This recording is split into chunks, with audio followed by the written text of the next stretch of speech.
Start recording. Right. So, welcome everybody to this new new beginning of chapter 2. So no, you don't need to know. I'll tell you what it is. It's better to learn something than nothing. This is just my thing. It's one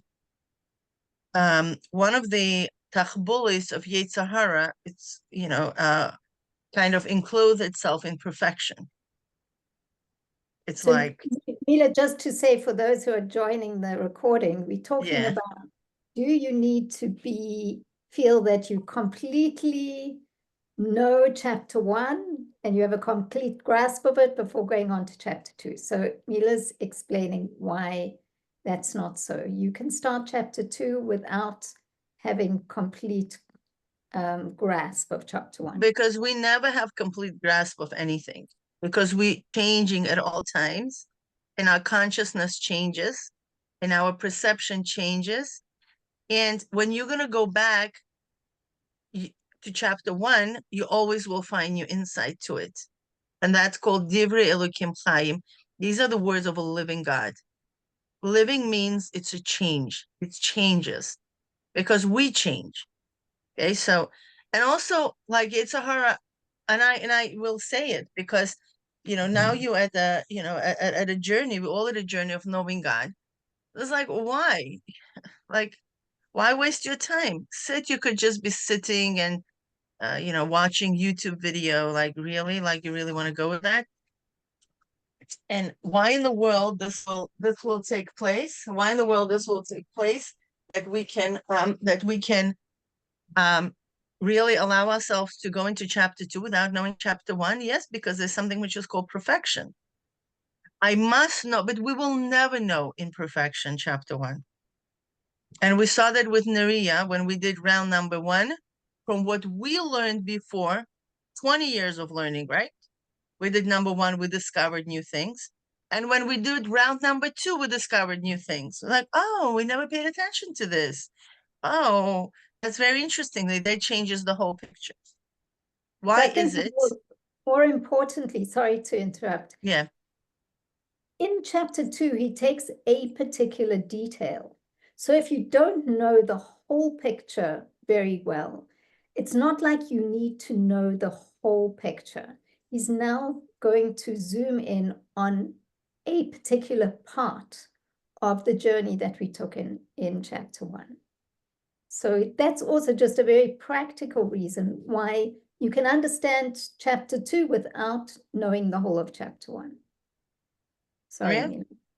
No, it's good. And also like chapter 3, it's your mind is right now is getting used to the ideas that you've never heard before.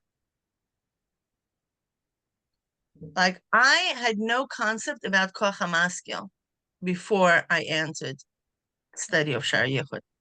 I had no idea about Yisrael Saba Tvuna. What are these things? What's going on here?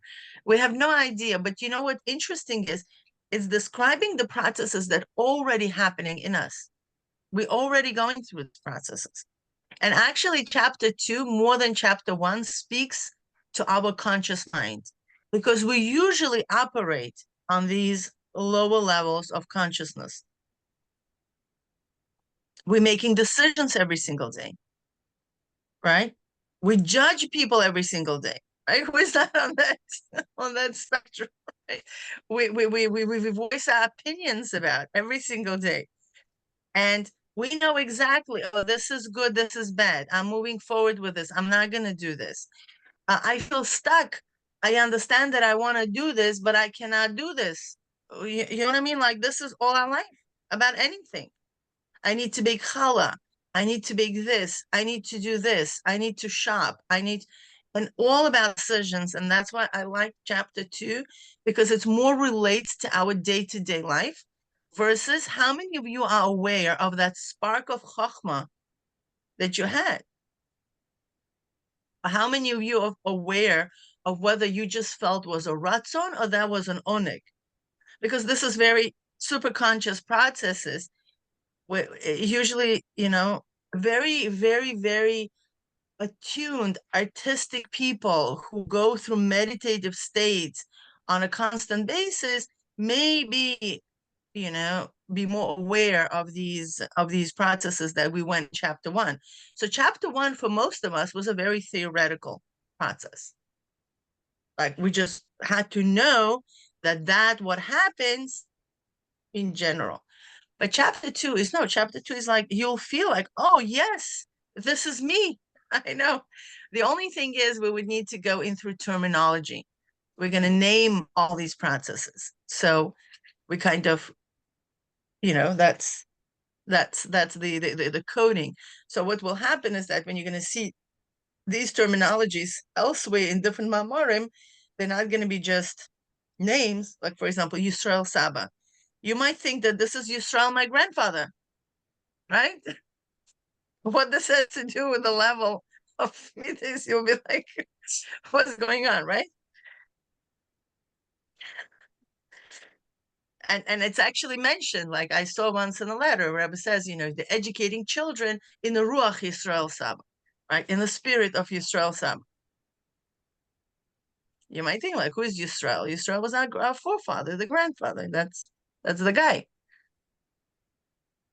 Okay, so let's begin the Okay, so, in general, just to summarize what chapter 1 was, we learned that the Eon process takes us to levels higher than Bina of Bina, which is the beginning of the Eon process.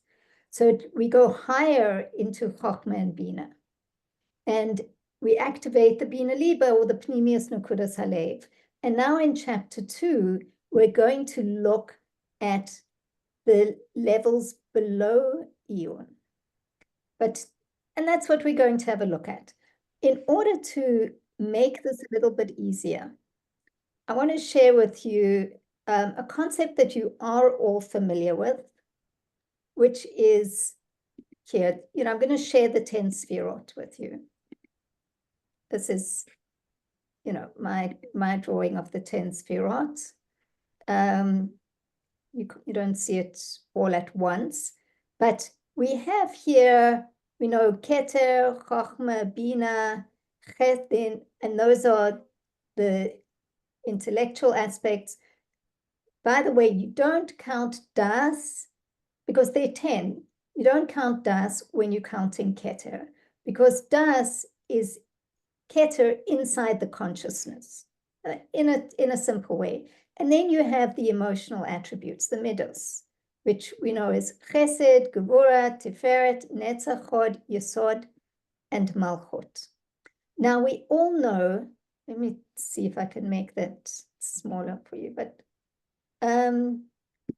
we all know that when it comes to counting the Omer, we know that within Chesed, we count Chesed of Chesed, Gevura of Chesed, meaning within Chesed are all the other emotions, right? And we're all familiar with that because Chabad makes a big deal of it. But what we also need to understand is that in each one of these Sfirot is all 10 of the Sfirot.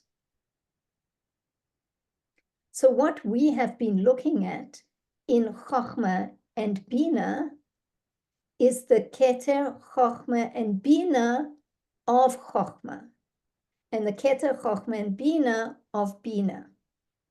What was another name for that? For Keter, Chochma, and Bina of Chochma?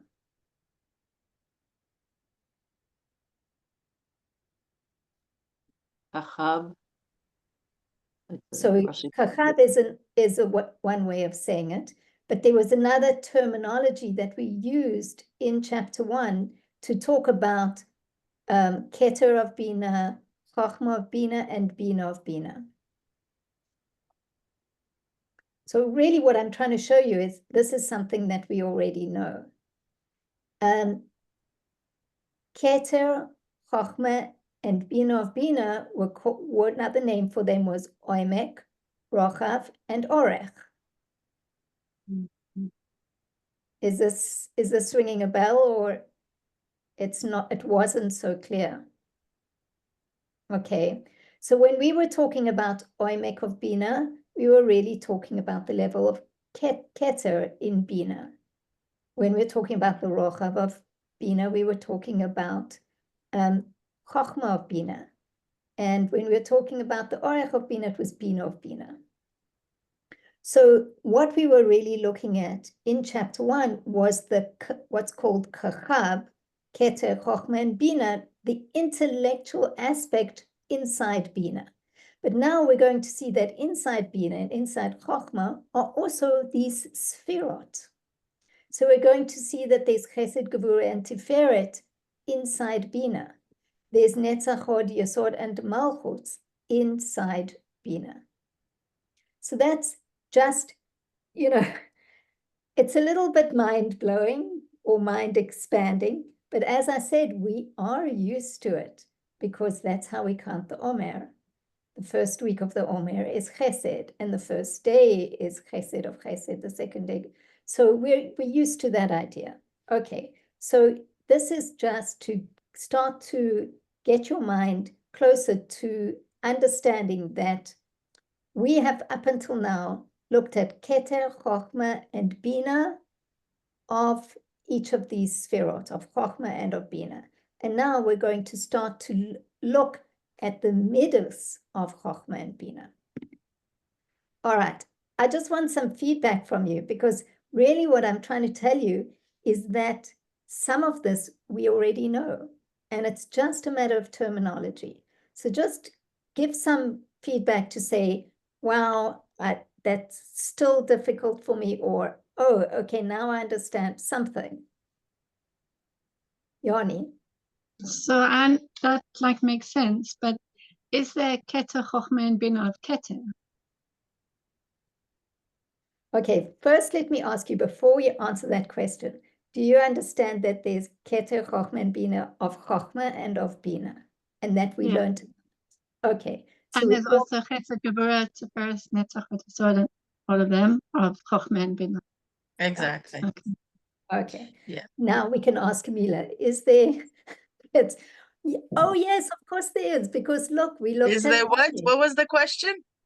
The question is there there, Keter, okay. Chochma, and Bina of Keter? Oh, for sure. Oh, okay. Because, well, what do you mean? The Ratzon. Keter doesn't have an identity on its own. In order to, we need to kind of divide Keter into two, remember? One was Oneg, the other one was Ratzon. Right. The Ratzon has Keter of the Ratzon, Chochma of the Ratzon. Remember, we did that. The Chochma of the Ratzon, Bina of the Ratzon. Remember the 4 levels of Chochma? And one was the way Chochma is hidden in the Ratzon? When we were doing that means if Chochma is in the Ratzon, that means there's a Bina of the Ratzon, then there's all the spheres are in the Ratzon. Then Oneg also has Chochma of the Gimel Ration. Remember when we're talking about the Keser and the Chochma was Oneg Ne'elam. It was a hidden Oneg. And then the Bina of Oneg was Oneg Murgash, the felt Oneg, which is Bina Liba, right? So yes, to answer your question, every single entity has made up of 10 spheres. Yeah, 10 spheres, 10, it's a makeup of the world.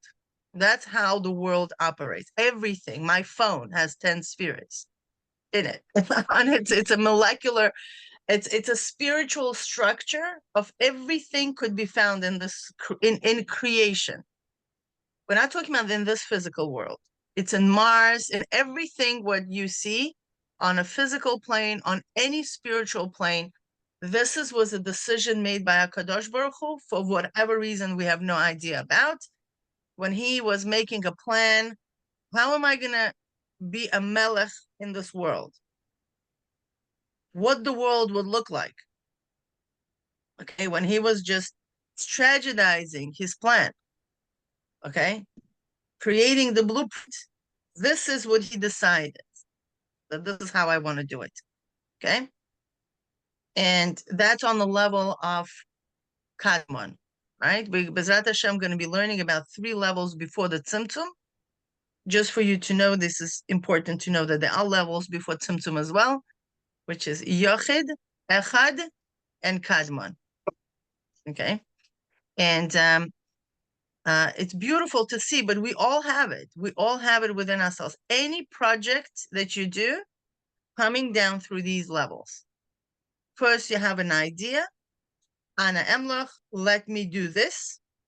And that's already on the level of Echad. One, you are self-contained. That's Yochid. You don't need anything. You're not bored. You are all within yourself, right? Then there's a level of Echad, and then there's a level of Kadma, which we'll talk about. But to answer your questions, yes, there are 10 spheres. Even in Atzmos, they say. In Atzmos, there are 10 spheres as well. Now, in which form they are recognized, it's very different, right? But what also understanding the potential versus the actual mida, it's also different. Okay. Okay, so we're going to be B'ezrat Hashem jumping into chapter 2. And chapter 2 is actually something very, very interesting. It's an exact opposite of chapter 1. Not opposite that it's opposing ideas, opposite in the sense of direction. Chapter 1, what we did, we were zooming up. We came from the lowest of lowest level, which was Iyun, Bina of Bina, right? From somebody who is a complete outsider, who had no connection, he has no das, and all that stuff. And what did we do? We showed how this level, by being activated, actually brings you to a very, very high level of your soul, which is Bina Liba. And this is a very lofty level. How do we know that it's a lofty level? Well, that's the first revelation of the essence of the soul. That's like, whoa, it's a very big thing. And that's what it activates. And we went through all the levels, and we're not going to go through this again because we don't have another year to spend. I had to go through all the levels one by one, going all the way up. Okay. Now what he says, something very, very interesting. He says, you know what? Let me ask you, what activates all these levels? What is it? How are we activating this level of Bina Liba? What buttons we need to press? What is that called? Iyun. Beautiful. Iyun. What's Iyun stands for? What is Iyun? It's Hisbonenus, period. If anybody asks you meditation, Hasidic meditation, or Hisbonenus, contemplation, all other words that is used to describe this simple process of Iyun. That's it. We know it Iyun, we know it Hisbonenus. He makes that yichud very, very loud and clear in chapter 1, that Hisbonenus equals Iyun. Iyun equals Hisbonenus. It's the same thing. It's called analysis. Now, we don't mean, we're not going to go into what analysis is understood in the world, but this is what it is. It's Iyun. It's when I take things apart and then I put it together. Okay? It's a process that happens in Abina. Okay, obviously it takes us to all the high, beautiful places as we discussed, all the way to the essence of our soul. Now, what he says, you know what? The same process of Iyun not only will trigger the essence of your soul, but it's also gonna reveal midas to you. And it's meaning we're gonna soon learn what midas means, and also gonna change the circuitry of your brain. What does this mean, a circuitry of my brain? Now we're gonna go a little bit into the neuroscience, right? Let's say anybody's a dancer here. Yeah, and you know dance, right? I'm talking about like you just come into a place, you see this amazing dance, and you're like, okay, teach me. And they go into steps, 2 steps right, 2 steps left, front, back, circle, jump, whatever it is, right? And you go and you repeat and you repeat and you repeat and you repeat and you repeat and you move and you move, you make mistakes, you're being corrected, hold your head like this, your hands like that, this is like this is too tight, this is too curved, you know, the whole process. And it goes on and on and on and on and on and on. And then at one, you know how to dance. You remember it. Okay, that's it. Then you wake up next morning and you're like, what was that? And you move. And then you need to be reminded of the process again.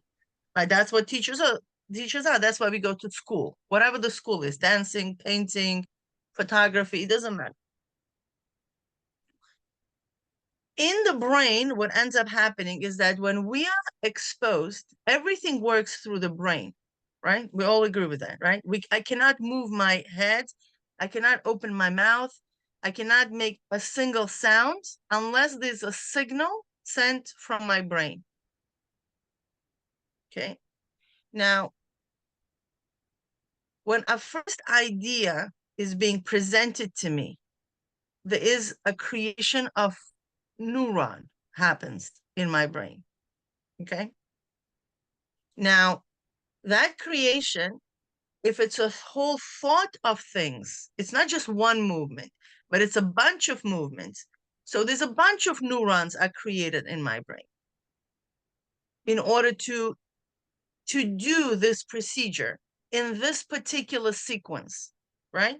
Because the dance is not about moving hands and feet.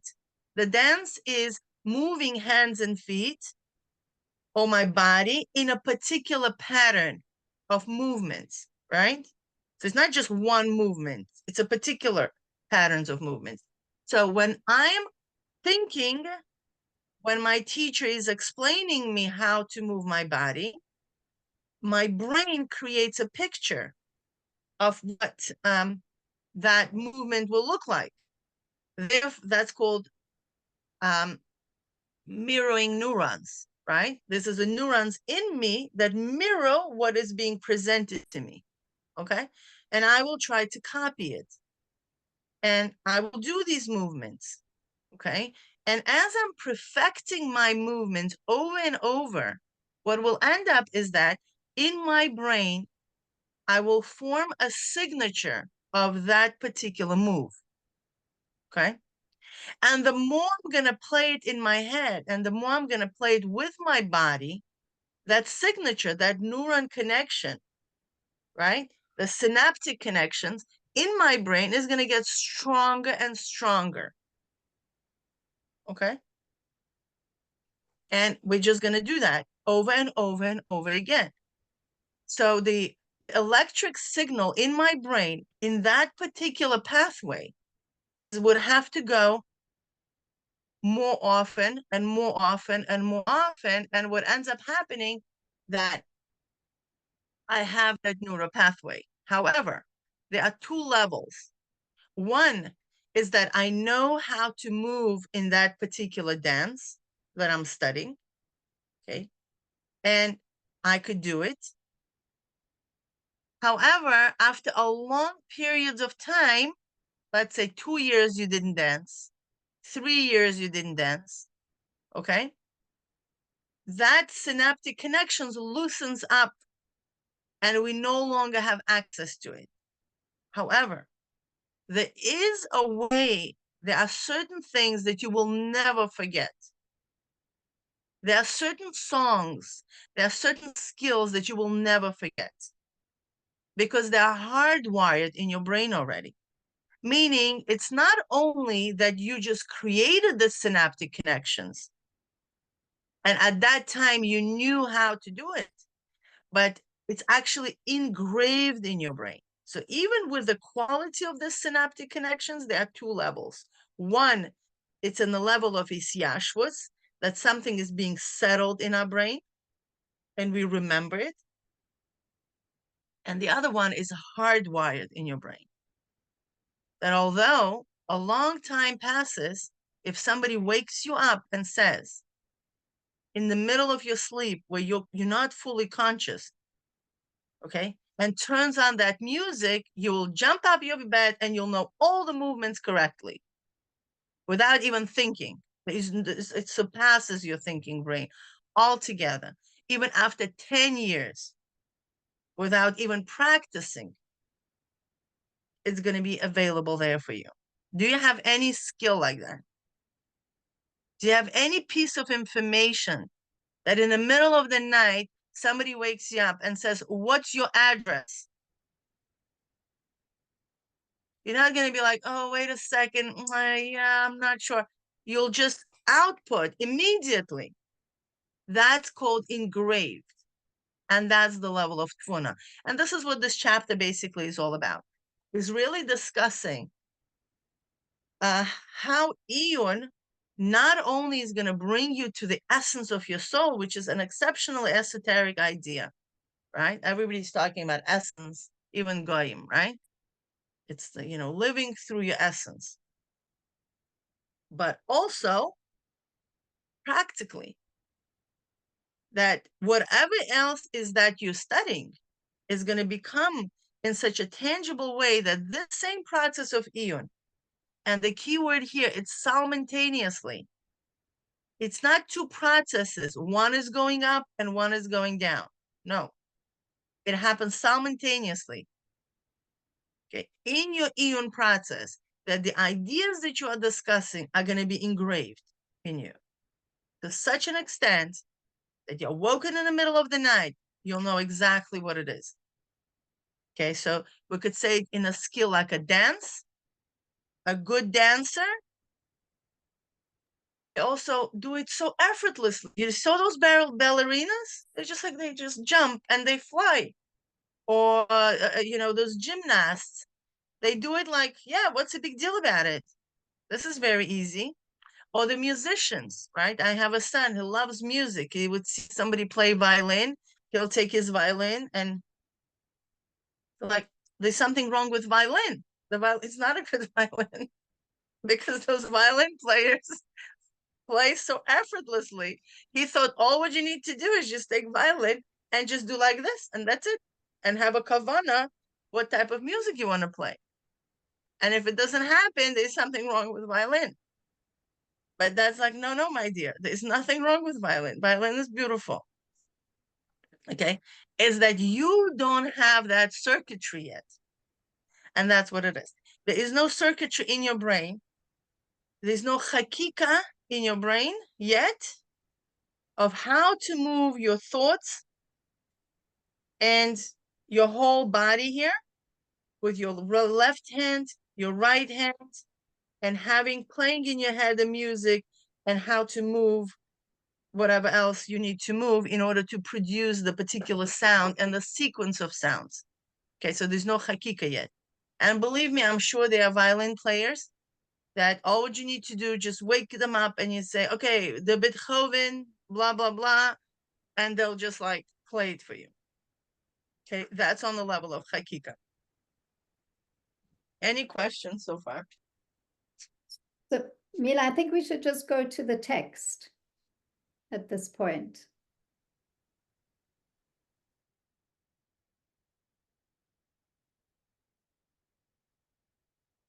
Well, I was going to say, with age, what is the phenomenon? That they say that, no, it's not that we say, it's something that we can see, that even things that are so simple and engraved could be momentaneously forgotten. So then they're not engraved. So then they are on the level of hisyashvus, and we're going to learn about it. The difference between hisyashvus and klita. These are the two words. You will know exactly what's the difference between them. And not that hisyashvus is something wrong with it. No, we know it very well. It's settled. We know it. We remember it. But we need to keep practicing it so we will not forget. That's hisyashvus. Kalita, it's there. That's it. It's part of my brain. It's part of my body. It's literally, they do these testing Like right now with technology, it's phenomenal. They could really take a snapshot of your brain while you're learning, and they could see which part of your brain is developing during that process, and they could see by whom it developed and by whom it did not.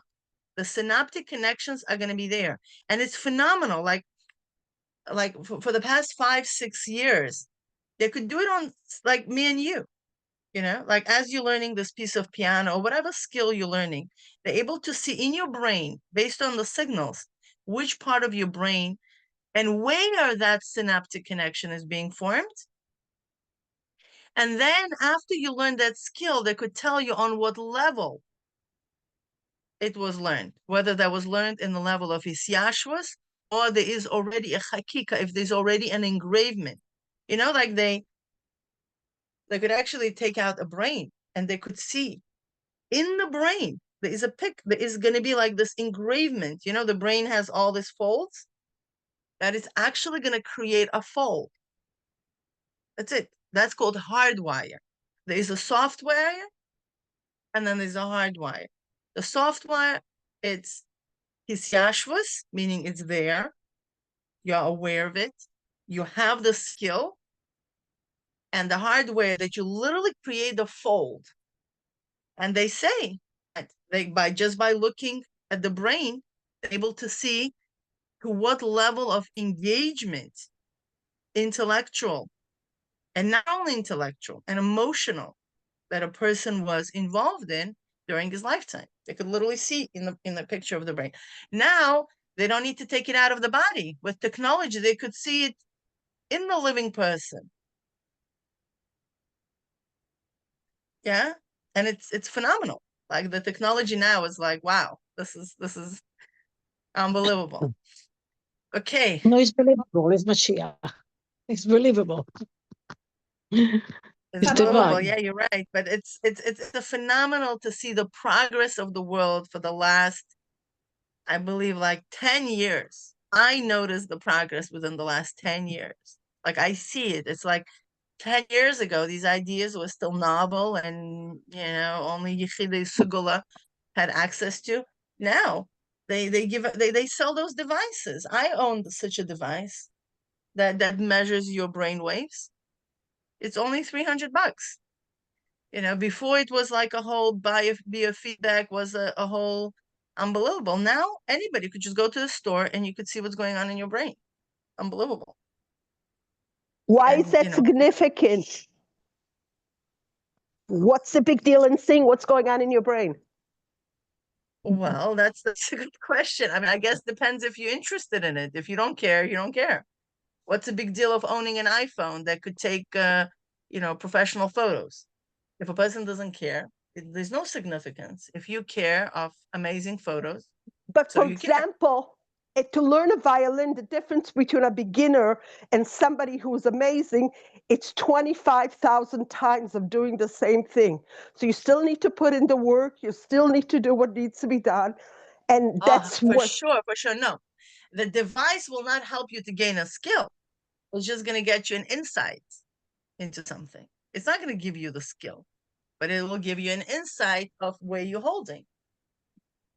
Nachama, Can you you want to say something? Guys, yeah, I'm sorry, I lost you for a while, and I just wanted to clarify. Are you saying that any skill that if you apply yourself enough and repeat it enough can become engraved? Or are there, you were saying before, there's certain things that are hardwired. So is it that it doesn't matter what it is, it's the effort that you put in? For sure, no. And not everything is hardwired. By the way, neuroscience showing us that when children are born, the degree of the amount of synaptic connections they make during the pregnancy even, Mm-hmm. and during the birth, during the first few hours of birth, during the first 2 years, we actually know that, there are places in the brain where it's still open, right? It's a soft. Because why is it? Is because the brain rapidly develops. Rapidly develops. It's not in the same amount of quantitatively and qualitatively as, for example, somebody is 99 years old. It's not, right? They say the first 2 years, this is the major development, then, you know, it crystallizes, and then during the first 7 years, the other aspects. But they're coming up with new research about the brain plasticity. People even in 99, they could change their brain, completely rewire the brain. Is that going to be as easy as a 2-year-old? No. The answer is no. But is it possible? Yes.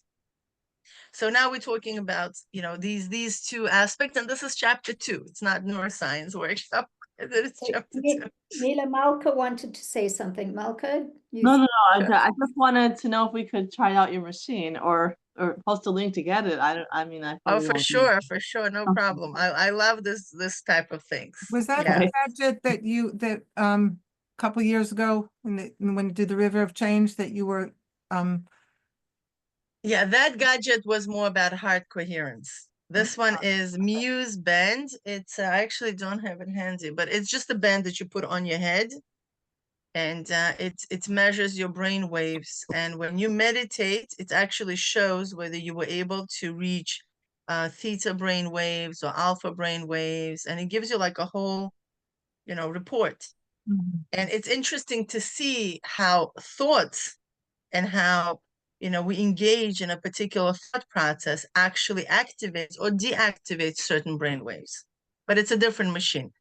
Yeah, you could do it simultaneously. I was at one point was very curious to find out if they could give an accurate feedback if they are ran together during a meditation session.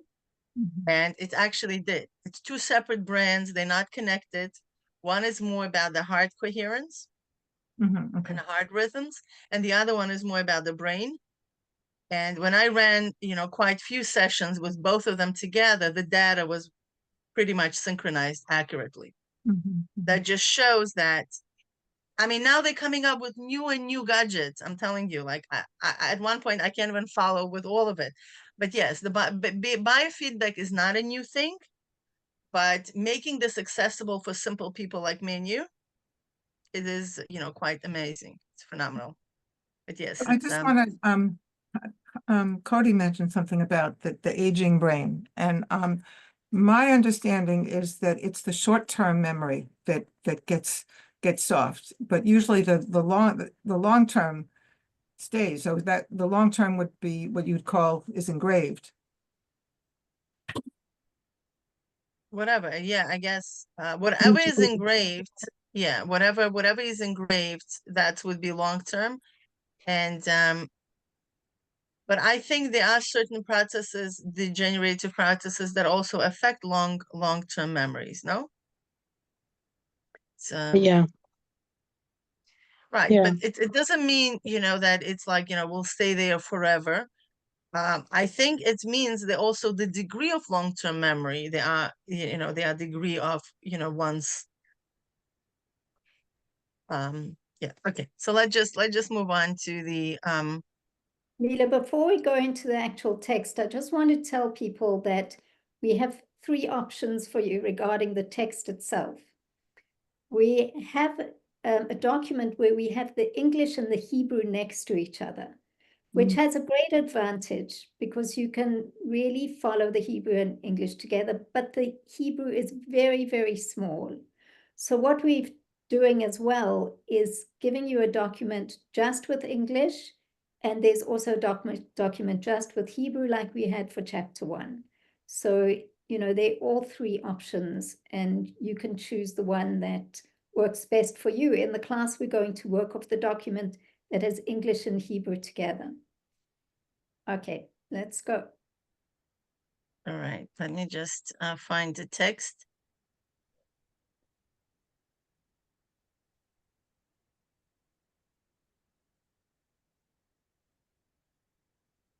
So was everybody able to download the text? I'm going to put it on the Google Drive. It's not on the Google Drive yet, but we put it on the WhatsApp group.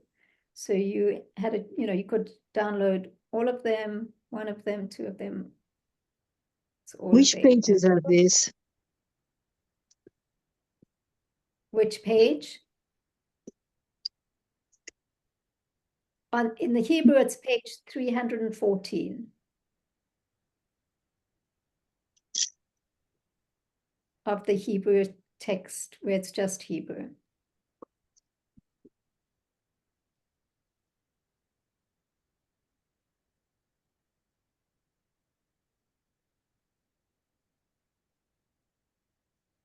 Okay, are we good there?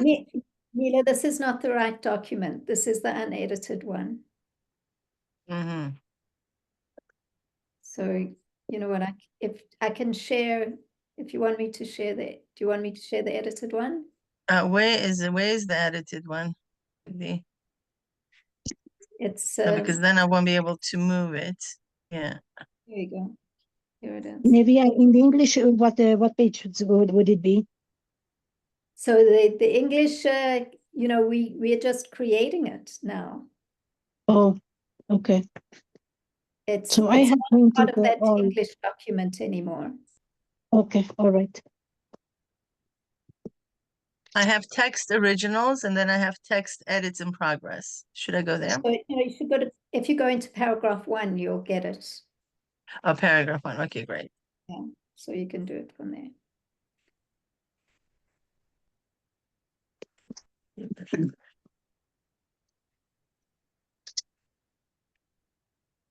Got it. So that original English translation was only for the first chapter. Now we are having to Okay. generate our own translation. Okay, thank you. Yeah, there's no official translation, but we're working off a few different ones. And Bezrat Hashem will have a second chapter translated. Okay, let me just annotate. And okay, here we go. And this is Rabbi Hillel, chapter 2, commentary, and we are working off paragraph 1. Me'ata yesh lahavin. From now, there is to understand ek shebechinas ha'iyun, how this aspect of iyun, hanal, mevi gam ken lidei tilke hasechel shelemata heimenu. Right? How this aspect of iyun, which we described above, brings as well to the aspect and to the details of the brain which is below it. Which is what? What could be below iyun? Shehu bechinas mides, the chochma v'bina, which is the aspect of mides, and we're not going to translate what mides mean because it's not what you think it means, which is the aspect of mides that are in chochma and bina. Shenikra b'loshen HaKabbalah Yisrael Saba utvuna, that it's called in the language of Kabbalah Yisrael Saba and Tvuna, meaning the mides of chochma is called Yisrael Saba, and the midas of bina is called tvuna, right? That's very similar. Bina, tvuna, it's the same shayresh, but how we got to Yisrael Saba from the midas of Chochma, we have no idea. Okay, we just take it as it is. Okay. Umitchila yesh lahavin, and from the beginning, we need to understand. In the beginning, like, it's just first necessary to understand. Yisrael Saba tvuna hanal. To understand the concepts of Yisrael Saba and Tvuna, which were mentioned above. Okay. What is Yisrael Saba? What is Tvuna?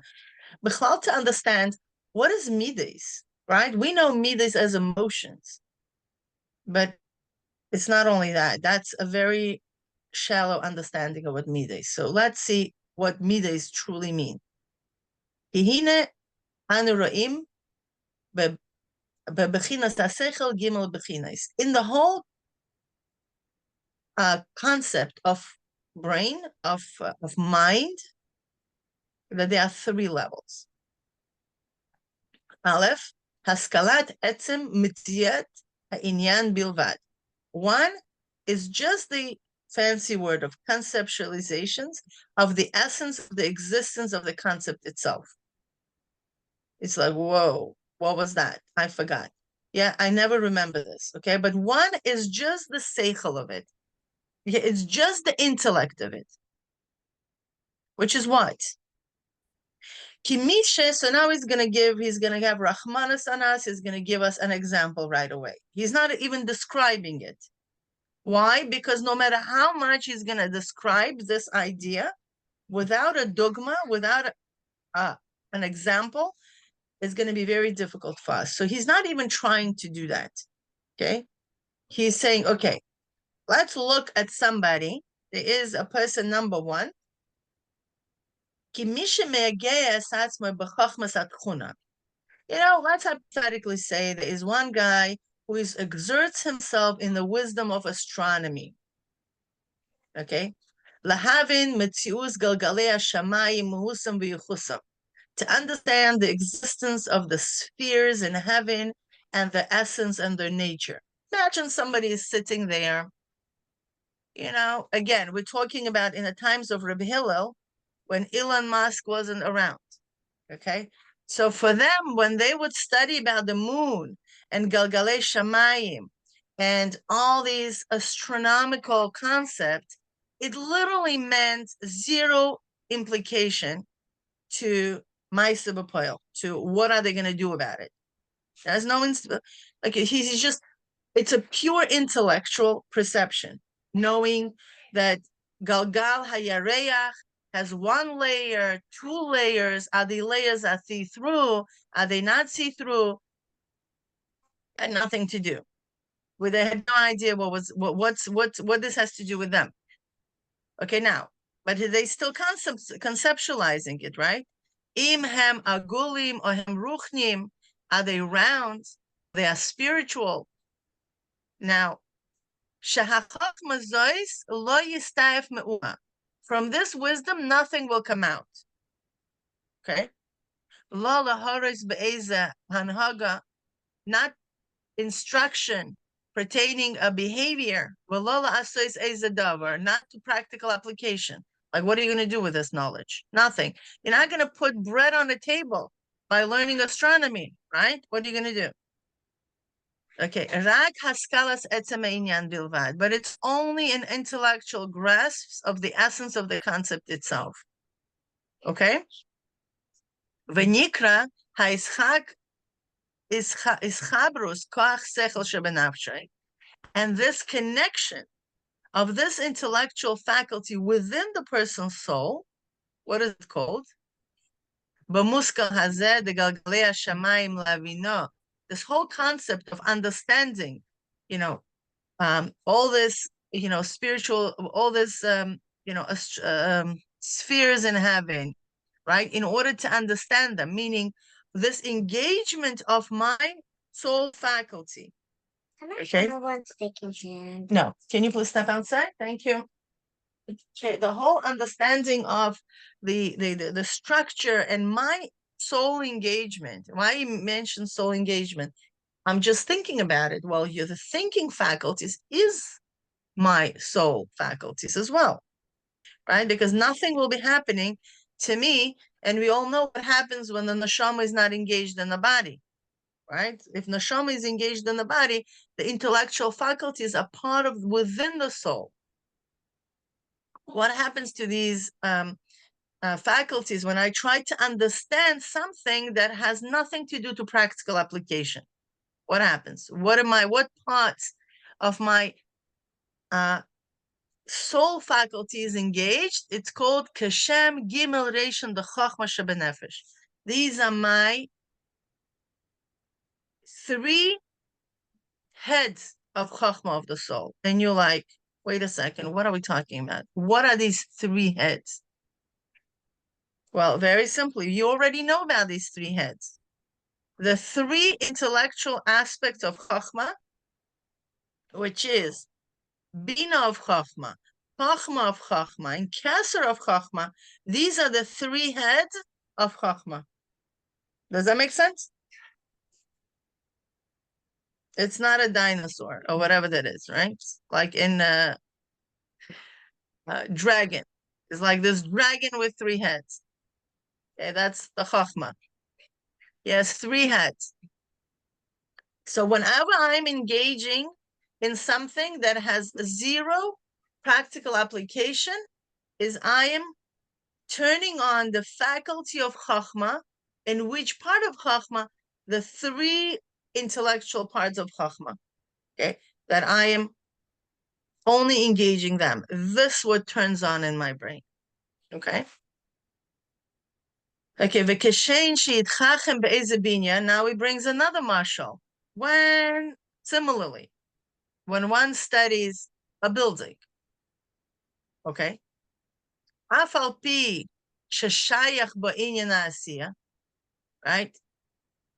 There is a relevant to do practical application, right? Let's say if I'm an architect and I'm studying about how buildings are built, you could say, yeah, you could make a lot of money out of it. You could put bread on a table with it, meaning you could literally actually, it's a feasible in action, right? You could do something with it, with this knowledge. But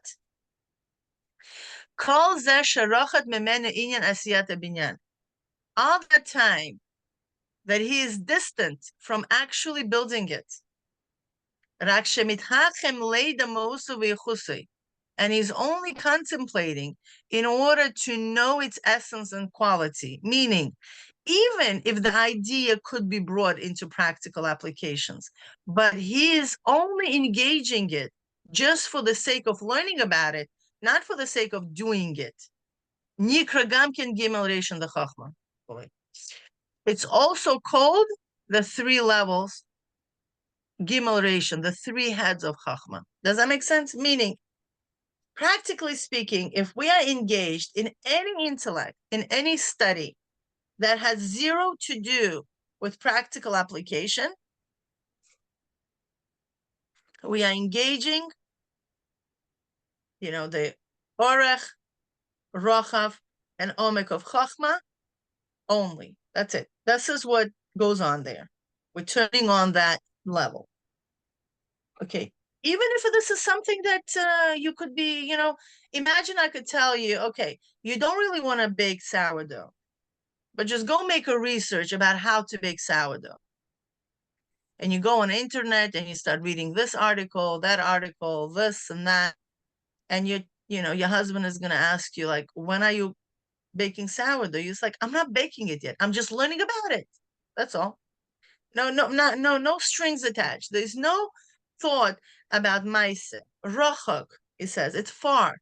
Let me just figure out what it is before I'm committing to it. Right? It's like I'm studying about it, Okay, let me just wrap my head around it. Let me see. There's no decision at all. I'm not even planning on it. But the idea of doing it is there already? No, you're just Not studying even. it. Everything we want to do. Sometimes you just like, let me figure out how to make a sourdough. Let me figure out how to bake Napoleon. Let me figure out how people play violin, Bichlal. Let me figure out how buildings are built. Let me figure out how to make paintings. I don't even know how to hold a brush, right? Let me figure out how to make a jewelry. Let me figure out about this halacha. Let me figure out about that halacha. I'm not planning on applying it yet. I'm just, we could call it,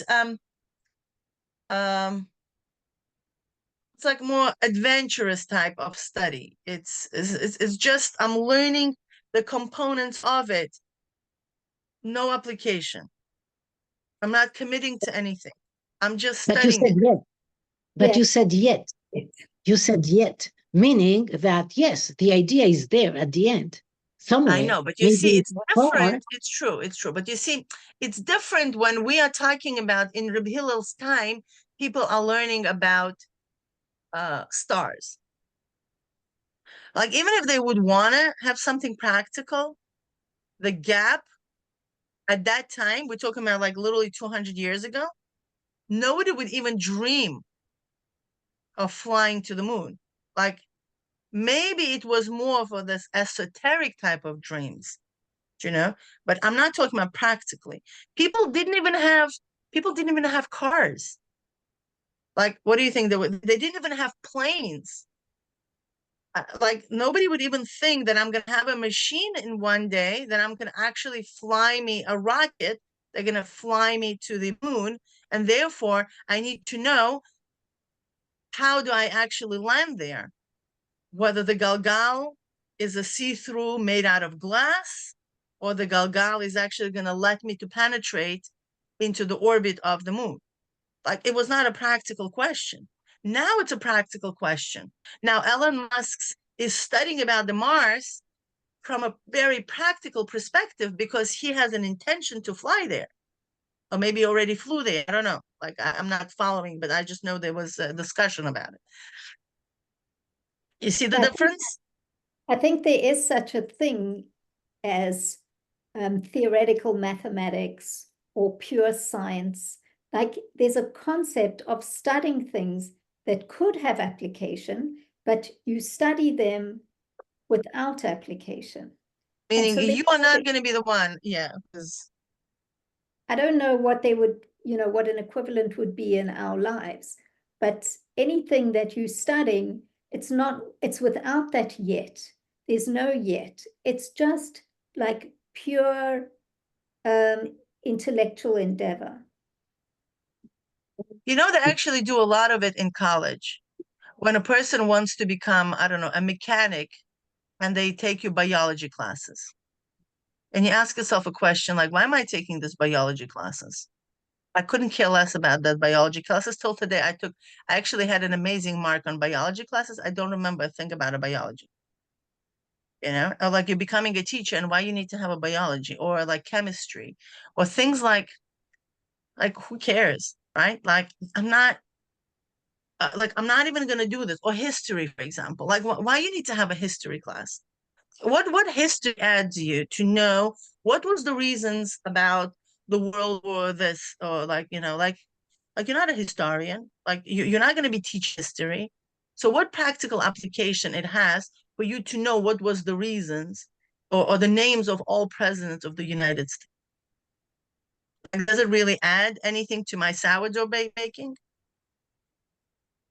I think the point here is which part of the brain is activated when we learn in this particular way, where we're learning in the way of theory without thinking about application at all.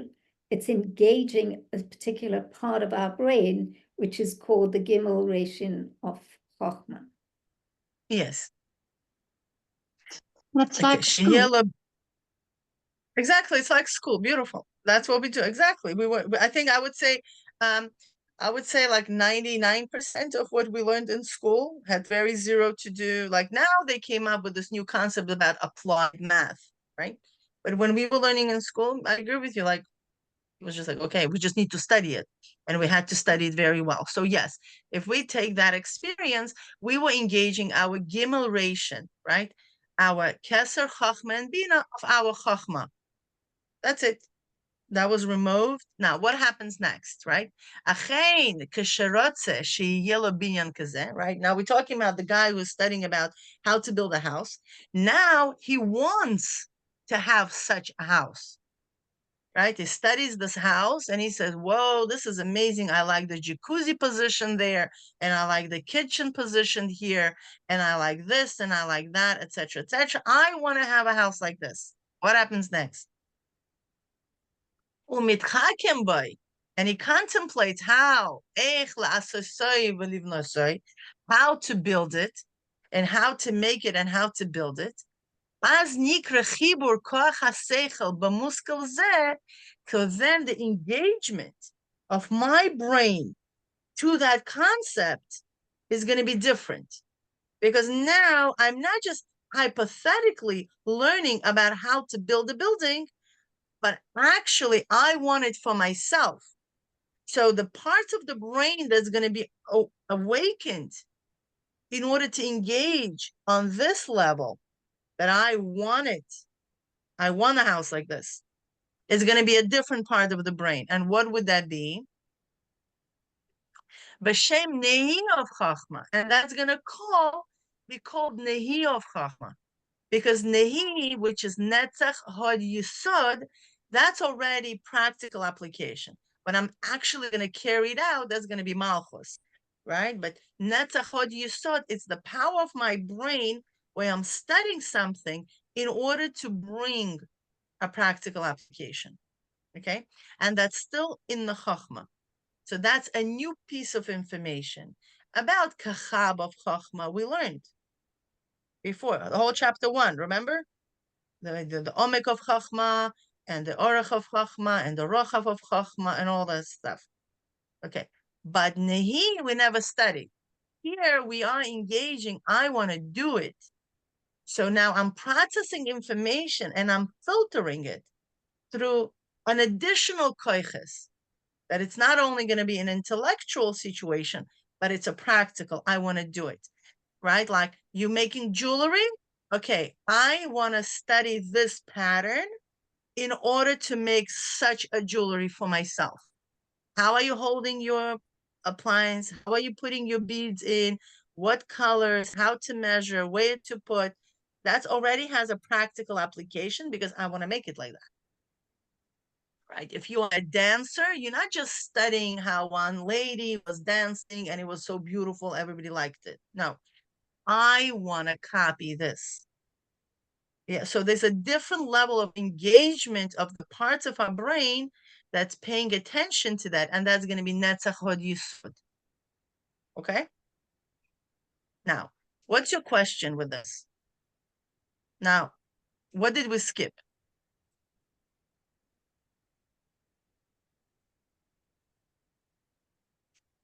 We spoke about Kachab, and we spoke about Nehi.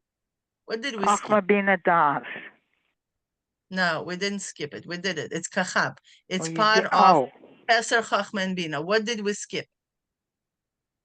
Chesed, Gevurah, and Tiferet. Exactly. What happened to Chagas? Where is it? 1 second. We cannot just skip levels.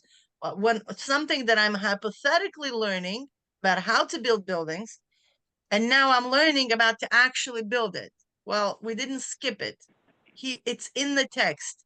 What does it say over here? Let's go over here.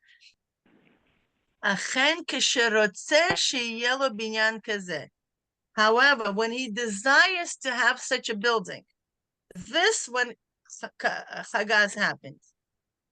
Chagas is when I made a decision. Yes, I want it. No, I don't want it. Okay. You're looking through a catalog about this fancy dress that you want to wear for, I don't know, your son's whatever, bar mitzvah. Okay. And you're going through dresses, this, blah, blah, blah, blah, blah. Oh. And you see a dress that you want. You already have your chagas happening there. You made a decision. I want it. Right? Your chesed said yes. Okay, that's a decision. So midas are no longer emotions in our context. Midas here is a decision factors. Are we moving forward or not? Chesed says yes. Gevurah says no. Okay? Nehi, Netzach Hod Yisod are going to be like, how am I not going to get it actually happening? Am I asking my husband's credit card? Okay. Am I accessing my own credit card? Now my brain is going to work on how to get it. You get it? Okay. So one, Kachab, I'm studying about making this jewelry, on making this house, blah, blah, blah, blah, blah, blah. Chagas is going to make a decision. Are we moving forward with that? Do you like it enough? Is your desire is there? Okay, yes, I like it enough. No problem. We're going for it. That's chesed. Is going to put a stamp. Gevurah will say, I don't like it. No, we're not moving forward with that. So that it will never come to Nehi because you made a decision. Well, if you're going to be in a limbo, maybe yes, maybe no, your Nehi will not be engaged. It's not going to waste its time. Right? Gvura is also different. Gvura is that once you decide you're going to go, is how much. It's not necessarily a no. It's in order how strong or what's the size is going to be? Gvura is more No, medit. That's going to be Gvura of your Chesed. It's not going to be the Gvura. As a Gvura, we know it. It's going to be the Gvura of your Chesed, right? The Gvura of your Chesed is going to put a measure of how much involvement you're going to have in this. But not the Gvura the way Gvura on its own. Gvura on its own, you're going to say only yes or no. How would you characterize Tiferes here? It's Chagas, it's together. It's going to, it's going to make a decision, yes or no. Tiferes is going to balance it. Right. Exactly. Okay. And then we have Nehi. Okay. The Nehi is I'm going to contemplate in this of how to actually build it. Okay. So he's going to bring another mashal, another dogma about b'chein b'chochmas amides, right? The same is also in the wisdom of mides, okay, which is decision making. Okay, kmo she litchakem be'eze inyan al pi Toras HaKodesh, right? Now, and now he's going to bring another example for Chagas. The way the Torah law is being derived, right? So now we're talking about a Rav. So now the Rav is going to sit and learn, right? Such as contemplating antimatter according to the Holy Torah. Okay, what does this mean? V'hu imhu asur or muter, right? If it's permitted or forbidden. We need to know. Al derech mashal. Okay, halacha, the beitza shenolda b'yom tov, right? It's a famous thing. The halacha regarding an egg that was laid on Yom Tov. What happens? Okay, now a person has a hypothetical question about an egg being laid on Yom Tov, or it's a practical question about an egg. Like literally a woman is standing here with an egg, and she says this egg was laid on Yom Tov. Okay, now look what happens. When he contemplates to know whether it's forbidden or permitted, and yikra chagad of Chochma. It's just called chagad of Chochma. He needs to know yes or no, right? Remember, chagad answers the question yes or no, right? It doesn't answer the question to what extent yes. Sometimes yes, sometimes no. But over here, it's a clear, is it kosher or not kosher? Can we use it or we cannot use it? Okay. However, when he is not contemplating except for the essence of the concept itself. Again, it's a hypothetical concept. It is a concept in Torah. Is it kosher or not kosher? Is it allowed or not allowed? That's called Leida Mahu Muktzah Umahu Nolet. Right? For example, he is learning about what is Muktzah, what is Nolet. V'nikra Gamkin Gimel Reish of Chochma. That's also called Gimel Reish of Chochma, because he's not having any practical application of it. He's just learning about the concept of Muktzah, about the concept of Nolad. Okay, but Yesh Gimel Reishin Bebchinas Nehi Haklula B'Chabad. Now, don't freak out, okay, because that's a lot of steps. However, there's also an aspect of Nehi that is included within the Chagat. What does this mean? So, when did it happen?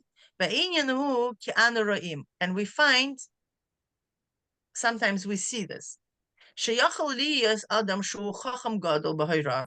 possible that a person is a great giant, a scholar in halachic ruling. Okay, what does he do?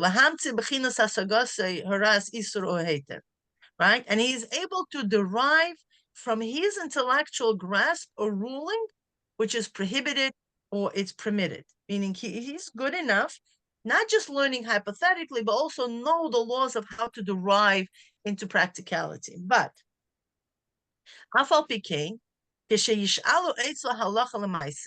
nevertheless, when they ask for practical halachic ruling, meaning practical, not just what we do in these situations, but the situation already happened here. This is the situation. I was walking down the street. I saw my chicken. It was Yom Tov. It laid an egg. Whatever the story is here, it's particularly about this, right? Okay, what do you do? It's not a hypothetical question. It's a practical question. What happens to him? Even though afalpi sheishalu etzlo halacha lemaisa, when they ask for practical halachic ruling, lo yachol la'amid al da'ato lahoraot halacha lemaisa kedvarav. Right? He may not be able to establish his opinion and render a halachic decision in practice as he previously ruled. Why not? Why?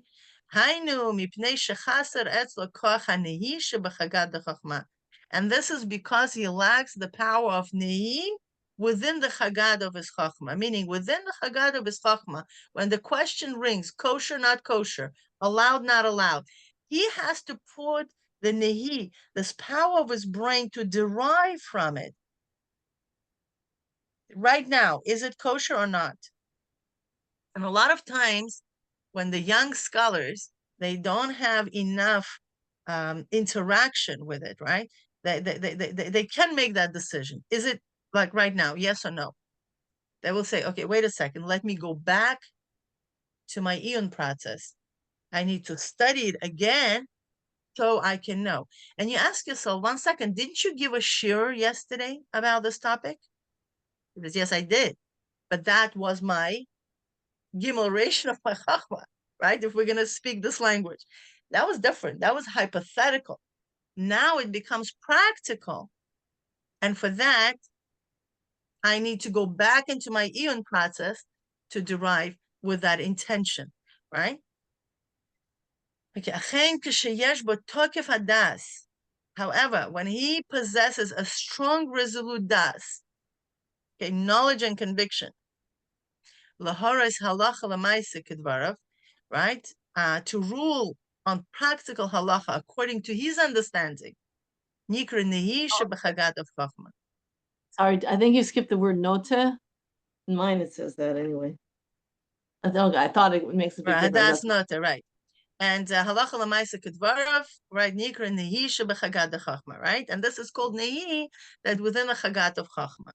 Right, so now, why do we need to know that even in things that are theoretically paskind already, in order to bring a more practical application, a specific practical application, you still need to have that das, again, to balance what I know and how it's practically being involved.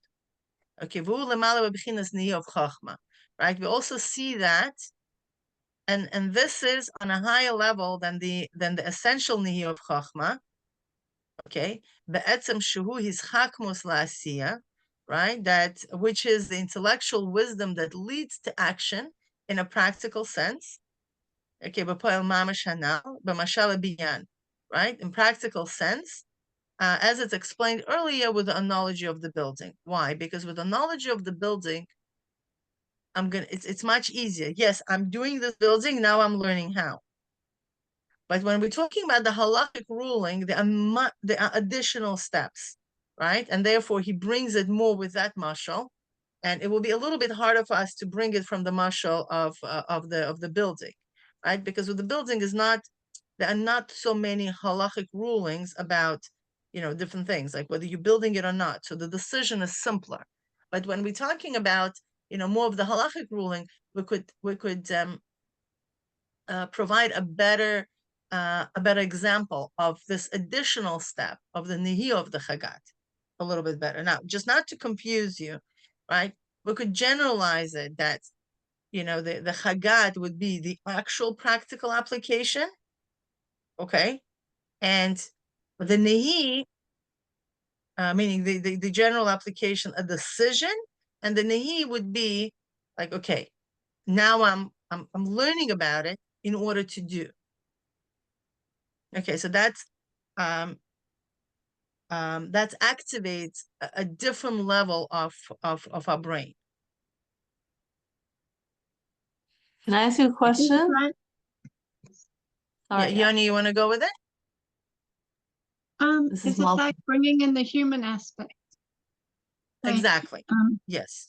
It's like there's that story of that rabbi who he used to teach that we should bless Hashem for the good and the bad. And then his students came to him and said, is it true that you have to do this? And he said, yes, of course. And then they said, well, your business just crashed or something like that.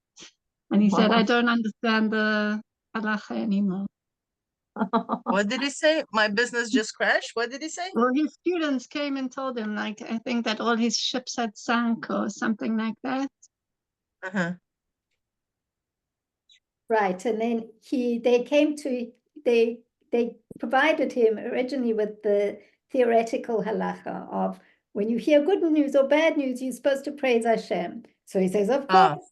And he gave like a whole pupil. Then they said to him, okay, well, we just, came to tell you that, the equivalent of your factory burned down kind of Yeah, a thing. catastrophe. Mhm. Your whole, all your panas is destroyed, and he passed out.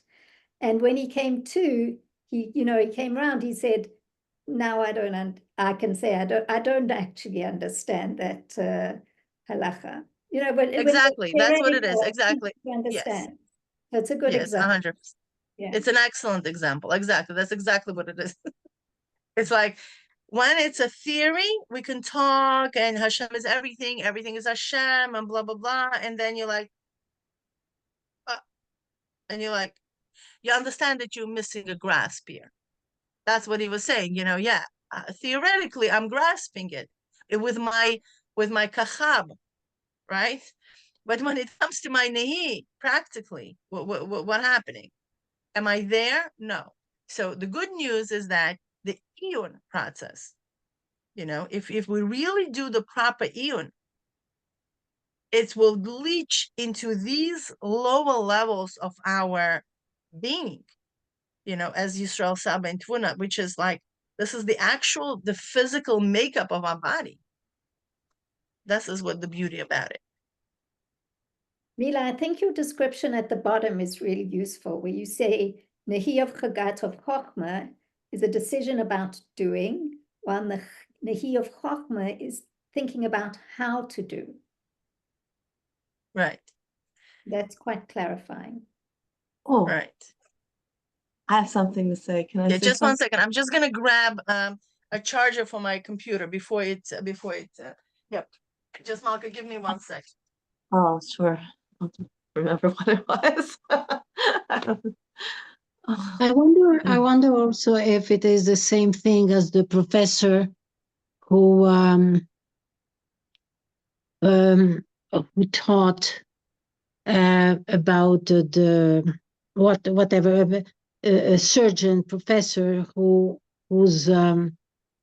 whose job was just to open and close lungs for the machala, and he was a heavy smoker. I wonder if this applies.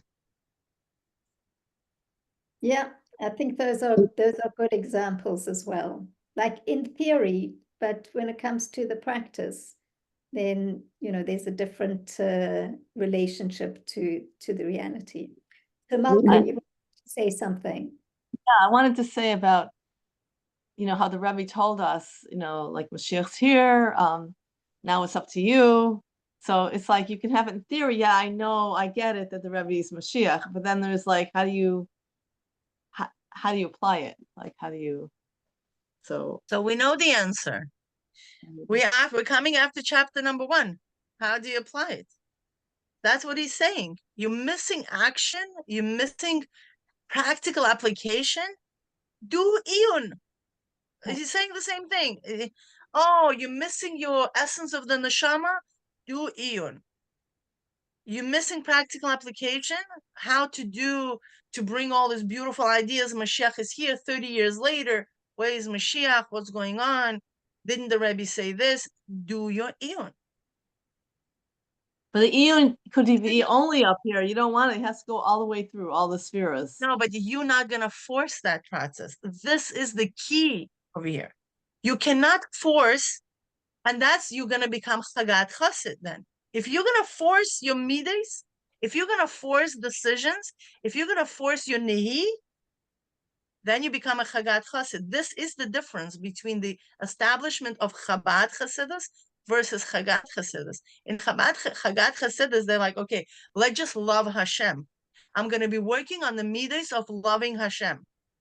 But And then you're like, oh, I don't really love Hashem, especially when I get news like that, right? About I'm my just thinking about Iyun is in everything. I didn't mean that instead of using your seichel. I just meant No, but Iyun's not your seichel. This is the key thing, because the first chapter was talking about how Iyun is not your seichel. Iyun begins in your seichel, but that's not your seichel, right? His boinanus is not only your seichel, it begins in your seichel. That's why Chabad, it's a very tricky thing, you know? It's on one hand, you engage in your seichel, but it activates everything from Iyun up to the essence of your neshama, and from Iyun down to the lowest levels of your body. And this is the key word here, is like, okay, you're missing something in your life, go back to his boinanos. You're missing, you don't see Hashem in all details of your life, go back to his boinanos. And it's going to keep saying that to you. And this is one of the ways of saying it. But again, we did with Neria this chart of Sephiris. And this is our first slide. And this is Gimel Ration, right? This is 3 heads. Or in other parts of the Kabbalah, it's called Gimel Rishonos. These are the 3 beginning spheres, which refers to Keser, Chochma, and Bina. Okay, and then we did them in a different color code. Bezrat Hashem, you'll have access to the slide as well. Now, Chagas would mean Chesed, Gvura, and Tiferes. And Nehi would mean Netzach, Hod, and Yisod. Okay, the Malchus is action. It's a different story. Nehi, sometimes in Ma'amarim, you will see Nehim.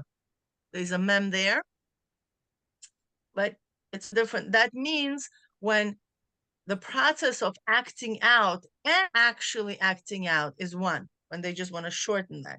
Over here, this is all happening within ourselves, but we didn't act yet. Meaning we made a decision, we did the thinking, but we didn't act yet. Okay, I did not went on to buy my flour and mix in my sourdough yet. Okay, I'm just learning about it, how to do it. And then we have another slide, right, that talks about the same thing. And just one second, what I'm going to do is, okay, I'm sorry, I'm working with you as we move with it. Okay, so you get it. Okay, so Gimel Ration, that's conceptualization. It's like we are learning about it. We just, a nice theory. And Chagad is the actual decision, yes or no. And Nehi is how to. How many of you go to YouTube and you type how to and whatever else? Okay, how to take away the stain from my shirt, how to whatever, just how to, right? There's a how to academy on YouTube, right? It's called how to. So this how to is your Nehi, just so you know. And we do that all the time. Anything, how to pack my, 100 items into my small suitcase. And they give you strategies. You take a plastic and you fold it in a specific way and you stick it in every single place you could stick it. That's how to. That's your Nehi. Just to make sure that, it's clear that all of this is inside Chochma. Mm-hmm. What we're looking at is the 10 Sefirot in Chochma. And that's how we know that it's Chochma. It says 3 level of Seichel. Seichel, Haskala, Chochma. It's a language of Chochma, right? Neria prepared in chapter 1 is about this whole code words. Okay, I'm going to put it over here. Let's put it here. In Chochma.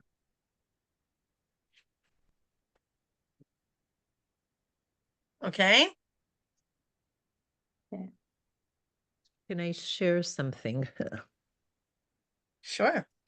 Like I'm thinking, as you were talking about Nehi, of Chagat, of Chochma, that this is a power to actually actualize, two figures came to my mind. One al derech hachiyuv, and one not so much al derech hachiyuv. Al derech hachiyuv, there was a Rav in Crown Heights, Rabbi Marlo. The whole time he would learn.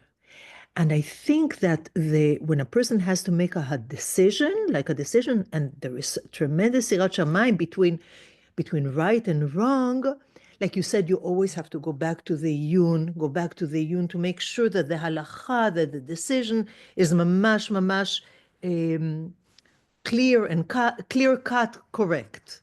So that was my thinking, that people all the time said that they saw Rabbi Marlo all the time learn. That's one thing.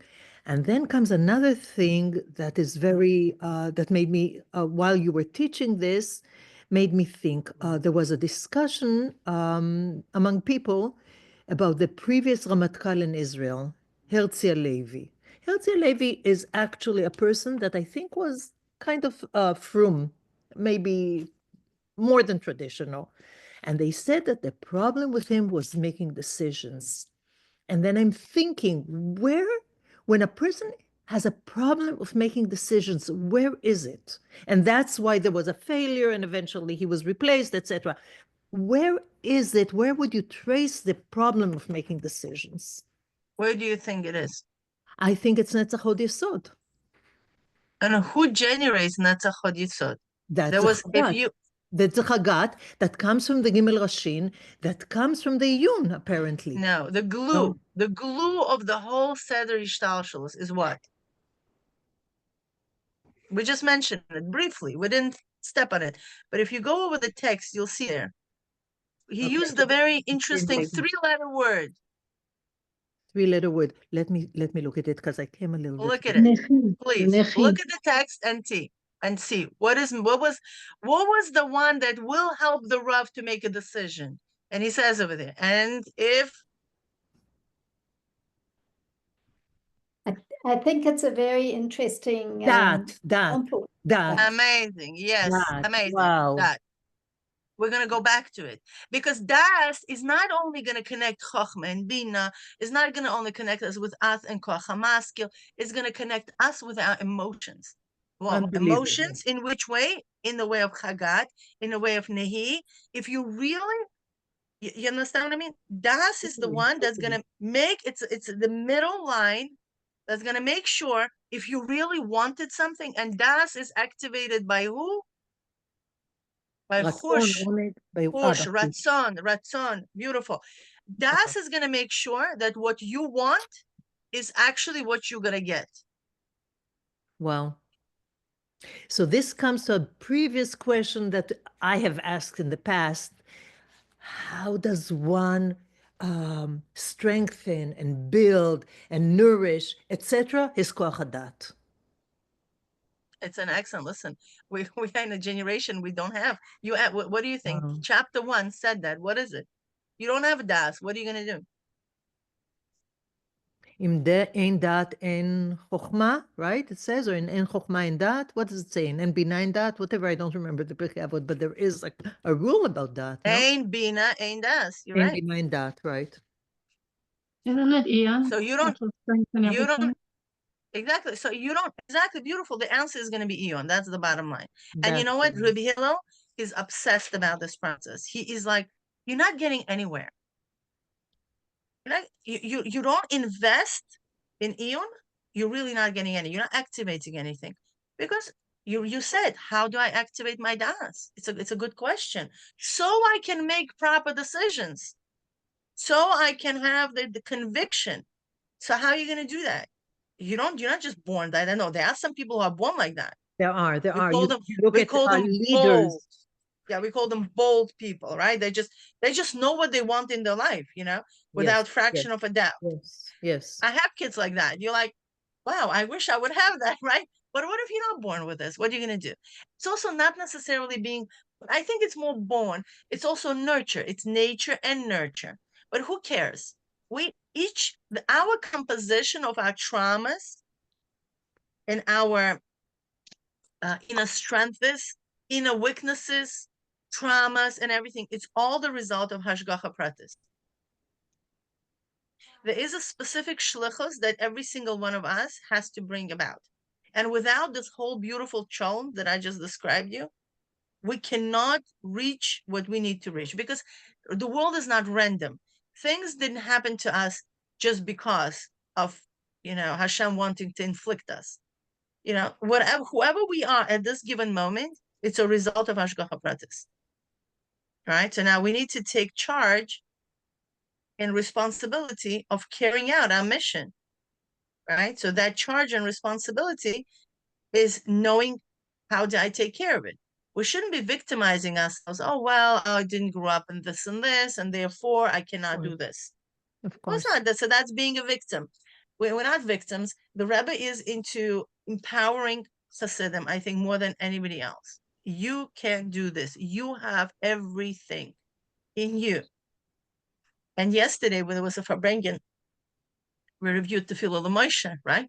And what the Tefillah L'Moshe Maimer says, a big chiddush, you have everything, literally. You are not lacking anything. So now it's about activating it. How are we activating what we have? And the process is iyun. This is an established Chabad practice. It's true that we have Chagat Shebechabad, we have Misnagdim in Chabad, we have Sephardim in Chabad, and there's always this, cholent of people who pull and explain what Chabad is in the way they understand it. But what we are doing right now, we're literally dissecting what truly Chabad is. Chabad is about how are we bringing the light of Hashem. Everyone's hatching our eyes. Okay. How are we bringing so you heard the discussion. I have all discussions about the eggs, right? My son just walked in, his rabbi is going to hatch our eggs because we have a hen and we have a rooster. So, there's not the discussion about the egg being born on Yom Tov. It has a real life application by us. Okay. So Mila, we just to say, we kind of running out of time. we Do you are. want to stay in this discussion, or do you want to move to doing like a worksheet? I think we need to move, but this is just to summarize this slide, that Gimel Ration is learning hypothetically, very deeply. We could be knowing all the details about the halacha, whatever else we're learning, and Chagad is actually deriving a decision, and Nehi is actually thinking about how to actualize it, like having a very clear plan. Okay. I'm gonna stop sharing. I'm not sure how to do that.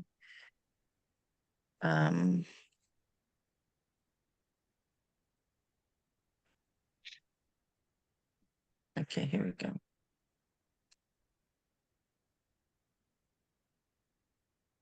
Okay, so we discussed last time that we wanted to start doing the iyun process in the class.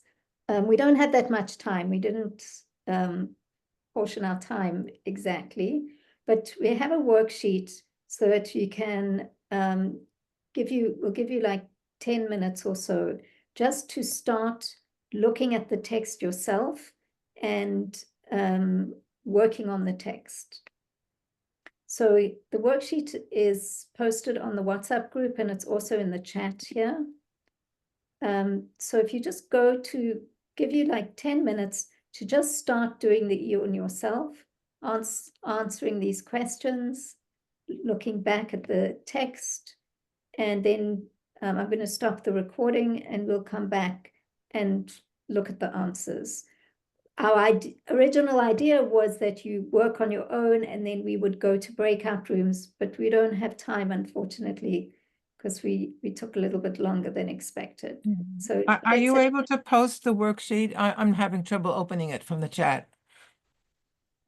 Post it in what sense? Oh, okay, I'm going I can't see the worksheet. Okay, I'm going to let me just, oops, no, that's not.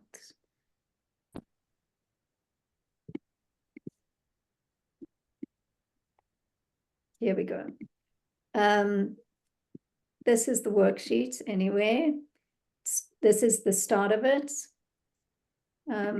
Is anybody else having problems downloading it or accessing it? But I'm going to have to move it, like this is the beginning and then it goes, maybe I can make it smaller and then you can see the whole thing. Okay. Okay, there we go. Can you see that, Yeah. Nakama? Yeah, I see it. Okay. So that's the worksheet. But then we need to reference the other things you posted to answer it. To answer it, you need to have the text, unless you remember everything we learned. I'm having technical problems. I wasn't able to print it out. Okay, I'll do the best I can. Okay.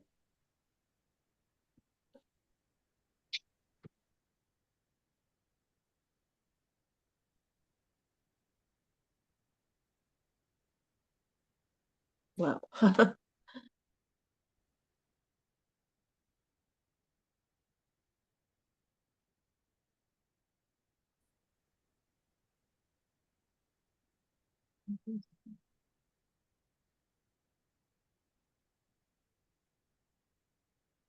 I'm just going to stop sharing for a moment, just so that I can stop the recording.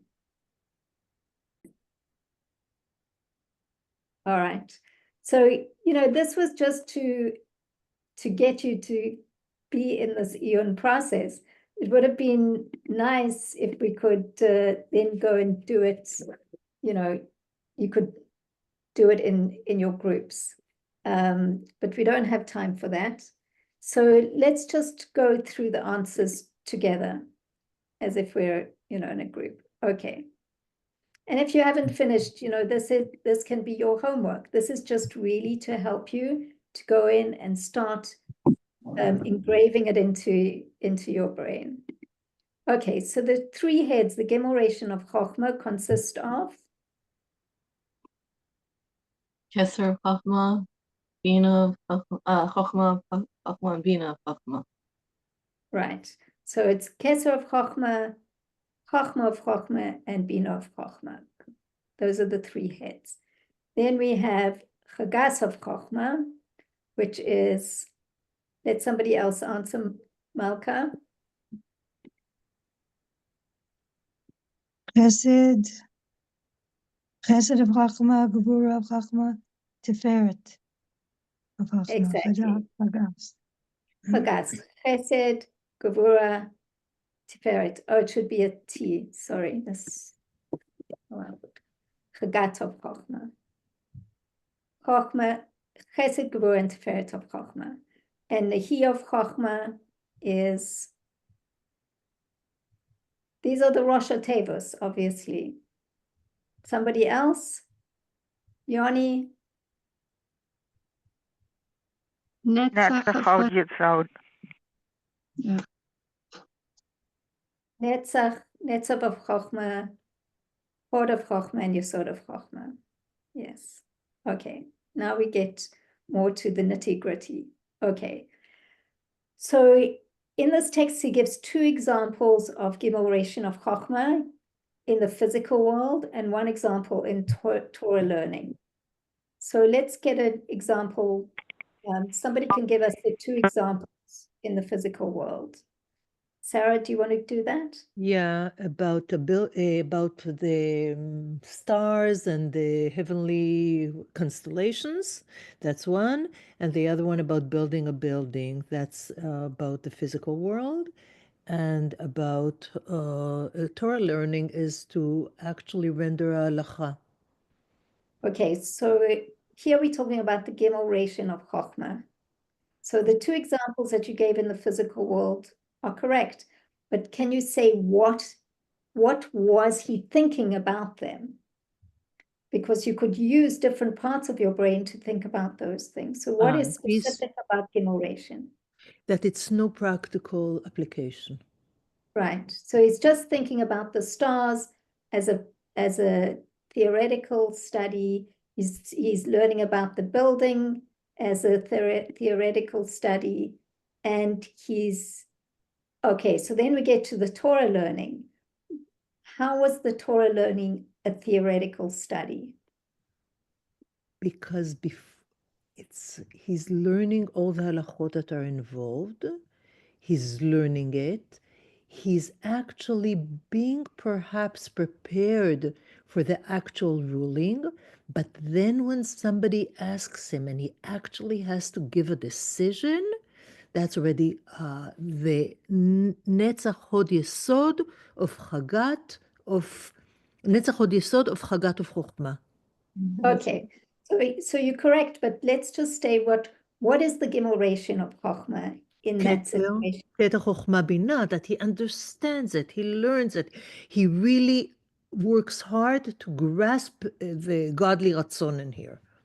Right, so he learns it, but on a theoretical level. Right. Like he'll learn what is muktzah, Yeah. the concept of muktzah, or the concept of nolad as a concept without any of the application. Right. Okay, good. So in your own words, how would you describe what is Gimel Reshon of Chochma? Just the nature of it. Alkalea, what did you write? You're muted. Did I get that far? It's a theoretical. Wait, generation. Yeah.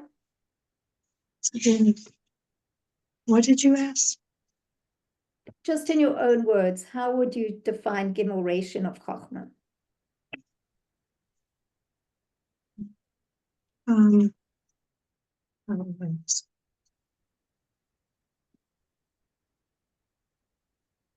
You were starting to say it and it was correct.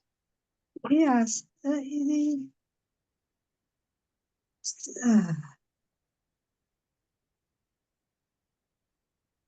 I get nervous. Okay. The theoretical, to study the theory. It's a theoretical study. Okay. So an example is given of Nehi of Chochma. What was that example? That I know. Was a building. That was a building? What aspect of thinking about the building is Nehi of Chochma? How is the building built? Right. He already knows that he wants the building, and now he's studying how to actually build it. How to build it. Right. That's what you saw is how to actually build it. Right. That's the Nehi. How we would go about building it. Yes. So when it comes to paskening, it would be like the rabbi thinking, okay, how am I going to pasken? He's not pasken yet, right? Right. So it's the process of doing that. Yes. We're not, because the actual action is malchut. Here we still, all of this is in the realm of mind, of thought. Okay, so now we're going into the Torah aspect. An example is given of Chagas of Chochma. And what was that? Somebody wants to.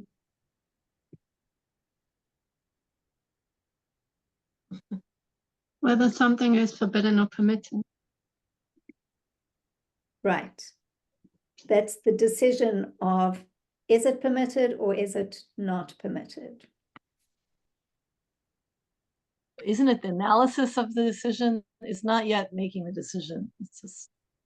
He's just right. like turning this way or that way, like seeing which way. So the example there is given of a particular case. It's not just the theory of, is something muktzah or it's not muktzah, but now you already have a case. They gave the example of an egg born on Yom Tov. Now you're starting to understand whether it's going to be permitted or not permitted. That's the Chagas of Chochma. It's already towards a practical application. It's not just the conceptual theory, I mean, it's still on the level of theory in a level, but here we see that's where we go to what is Nehi of Chagas of Chochma. That's where he's actually going to apply the actual case that is in front of him. Right. So here in Chagas of Chochma, it's still a theoretical case, but he's learning about whether in this theoretical case it's going to be permitted or not. Now, the Nehi of the Chagas of Chochma is how that would then be applied in a real live case. Because each case is unique. Each case is a little different. So exactly. And actually, I thought, you know, it's not the same as in the Torah situation, but I don't know, Sarah, are you still with us? The example that she brought about the general in the army, it's easy to have theoretical understanding of what should happen in the battle. But when you have to really make decisions about what's going to happen and how it's going to happen, and then there are real lives in danger, you know, real people, real situations. So that it engages a whole different part of the neshama and requires a whole different level of conviction, which is where they talked about the tokef das. Okay. All right, so that's the beginning of our Eon process into, can you feel your mind expanding a little bit? On the one hand, there's the terminology, but if you can get beyond the terminology, then the terminology is useful because you use it like as a code, but you know what you're really talking about is different levels of thinking about something. And now you can even, just try it in your own life. If you have something that you're planning, what level are you planning on something? Is it just theoretical, or you're really planning how to make something happen? Are you still in the decision making of, do I want to take it on? Don't I want to take it on? And you can almost feel it.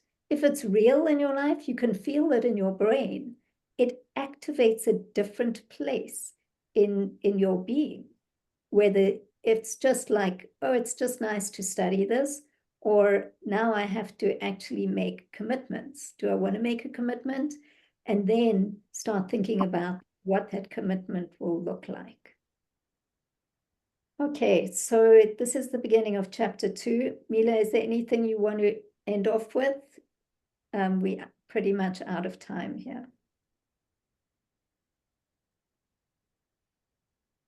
Mila? Yeah, I'm sorry. I just had my my little ones are keeping me busy. I have a new teacher taking over my duties. You know what they do to new teachers? I don't need to tell you. All those who teach, they know what to do, what they do to substitute teachers, what they do to new teachers. Yeah, they miss me in the classroom, so they're here with me. Okay. Yeah, what did I need to do, Maria? Please fill me in. I was in and out. Okay, no, we're good. We're going to just end with that. And Zvat Hashem, we're going to have one more class before Pesach, which is next week. And for those of you in Israel, there's going to be a time change. And then we're going to take a break for Pesach, and we'll come back after Pesach. So Zvat Hashem, we'll see you next week. And we'll continue our exploration. thank you. Yeah. And also what I would suggest is that since it's a very these are the topics that we go through every single day, decision making. Just to see where, if you're having a hard time with decision, or you still contemplating, see where is it? Where you feel that it's being stuck. Is it that you haven't done enough research and you doubting, if your Chagat had enough details to make that decision?